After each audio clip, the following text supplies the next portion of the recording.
Keir Starmer. Mr. Speaker, I respect that ruling from the Chair.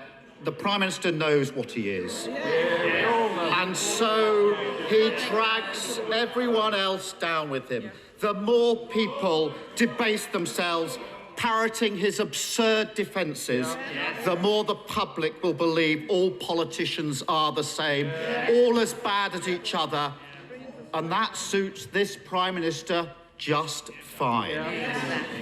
Some members opposite seem oblivious to the Prime Minister's game. Some know what he's up to, but are too weak to act. But others are gleefully playing the part the Prime Minister cast for them. A minister on the radio this morning saying it's the same as a speeding ticket. No, it's not. No one has ever broken down in tears because they couldn't drive faster than 20 miles an hour outside a school. Don't insult the public with this nonsense. But, Mr. Speaker, as it happens, the last minister who got a speeding ticket and then lied about it ended up in prison, and I know because I prosecuted him. And last week, we were treated to a grotesque spectacle. One of the Prime Minister's loyal supporters accusing teachers and nurses of drinking in the staff room during lockdown. Members opposite can associate themselves with that if they want. But those of us who take pride in our NHS workers, our teachers, and every other key worker who got us through those dark days will never forget their contempt. Plenty didn't agree with every rule the Prime Minister wrote, but they followed them nonetheless. Because in this country, we respect others. We put the greater good above narrow self-interest, and we understand that the rules apply to all of us.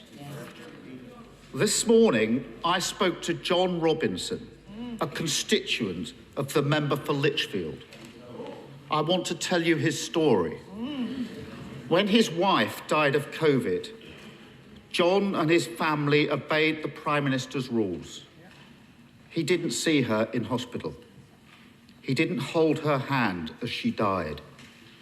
Their daughters and grandchildren drove 100 miles up the motorway, clutching a letter from the funeral director in case they were questioned by the police. They didn't have a service in the church. John's son-in-law stayed away because he would have been the forbidden seventh mourner.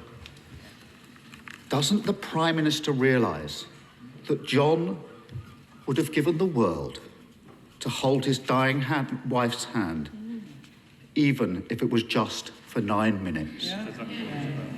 But he didn't, because he followed the Prime Minister's rules. Rules that we now know the Prime Minister blithely, repeatedly and deliberately ignored. After months of insulting excuses, today's half-hearted apology will never be enough for John Robinson. If the Prime Minister had any respect for John and the millions like him who sacrificed everything to follow the rules, he'd resign. But he won't, because he doesn't respect John. He doesn't respect the sacrifice of the British public. He is a man without shame. Looking past the member for Lichfield and the nodding dogs in the cabinet, there are many decent, honourable members on the benches opposite who do respect John Robinson, who do respect the British public. They know the damage the Prime Minister is doing. They know things can't go on as they are. And they know it's their responsibility to bring an end to this shameful chapter. Today I urge them once again, don't follow in the slipstream of an out-of-touch, out-of-control Prime Minister. Put their conscience first. Put their country first. Put John Robinson first. And remove the Prime Minister from office.